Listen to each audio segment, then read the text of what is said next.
Okay, so there are many things that you can do wrong when building a computer, from frying the motherboard to not plugging everything in correctly. We're going to go through what I consider to be the most common problems when building a computer, and I'll tell you a little bit on how you can kind of make sure you don't do that.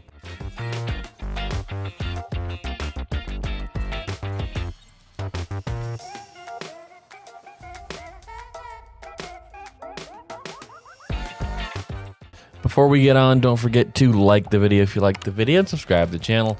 Also, link is down below to the merch store. Go get some great merch. So the first one here is going to be plugging your display port cable into the correct part of your computer. While your motherboard most likely will have a display port or an HDMI port for you to use, you don't plug it in there if you have a graphics card. You plug it into the display port on the graphics card. I cannot tell you how many times I have read on a Discord chat that somebody couldn't get their computer to post, and this was the problem. It's a very easy mistake, and honestly, it's one I understand, because everybody's always used to plugging everything into the motherboard. Next, and this is actually a 2-for-1, it's not turning on your power supply.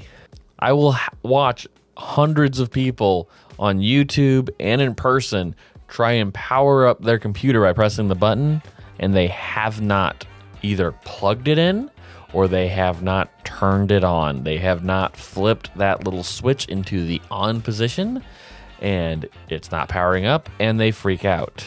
Now, both of these issues I have stated already are pretty easy to figure out if you can pay attention. This one's just more of a knowledge-based one. You just have to know that you need to plug it into the graphics card. Now, with this one, it's just double-checking to make sure. You should double-check to make sure that it is plugged in and that it is on the on position. Your power supply manual will show you which position is on, so you should be set there. Now, this is actually kind of important, even more so than the last one, because this is where you start to damage things. You need to more or less tighten these screws down onto the motherboard. What happens if you over tighten them though? They can just rip out of the motherboard, and then you have a damaged motherboard, and I don't think that's covered under any return policy. Now, I don't know if it's different depending on the mounting system. AMD did used to have those little clips, and I don't think they did as well, but they were pretty easy to use. However, you would cross diagonally and then do these two, and then a little bit more. You would do about 2 turns at most on this one, then this one, then this one, then this one. And you would just keep going. This is to make sure your computer is pretty flat, that the CPU gets flat onto that CPU cooler, and everything is fine. You can over tighten these, so if you feel like you're getting pretty close to it being as tight as you would like it, just stop right about there. Maybe give it a little bit of a 1/4 inch more turn, but you don't want to over tighten it. Even if you don't damage the motherboard like this guy did, what you can do is actually start to warp the motherboard where that CPU cooler is. And then it's just a time bomb of when things will start breaking. Now, this is actually just a picture, but it isn't showing you something important. You can, and this guy actually did this, put another 8-pin in here that's not meant for a graphics card, because there are 2 8-pin connectors on a motherboard for different things. There is an 8-pin connector for your computer, for your motherboard, and there is a 8-pin connector for your GPU. If you put the motherboard one to the GPU, it can fry. And this guy fried his graphics card.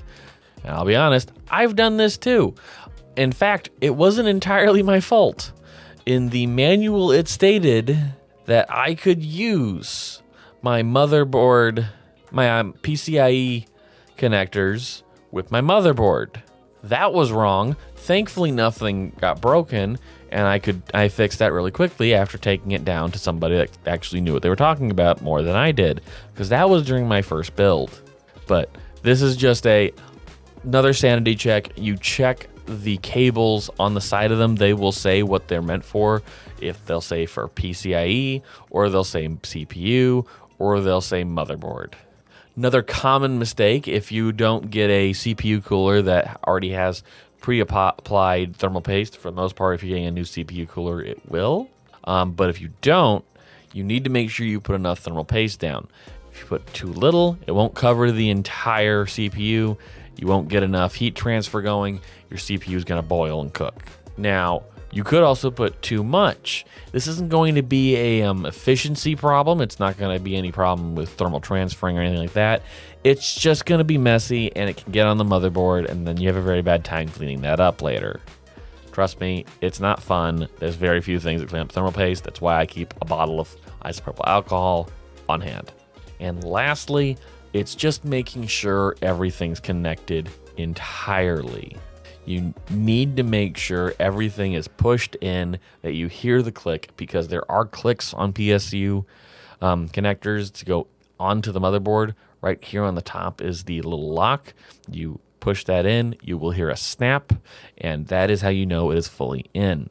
This rule also goes for if you're turning on fans, things like that. Make sure you go down all the way.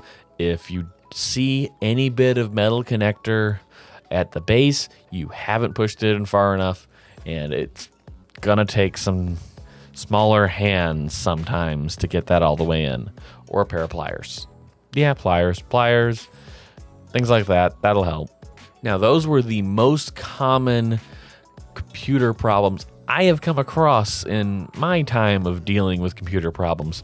Now, everybody's gonna have a different one that they think would be the worst. Honestly, the CPU thing, the CPU cooler one, is my honestly biggest thing that I make sure on, because that is a lot of money to dump if it breaks, because you're going to have to get a whole new motherboard. But what do you guys think is the most common common PC building problem? Leave a comment down below. I would love to see you guys tell me problems you've had, problems that you've seen, and let's just have a list going. Let's have a list going of all the problems. That way people can see this video, see the comments, and see all the problems that they should make sure that they try to avoid.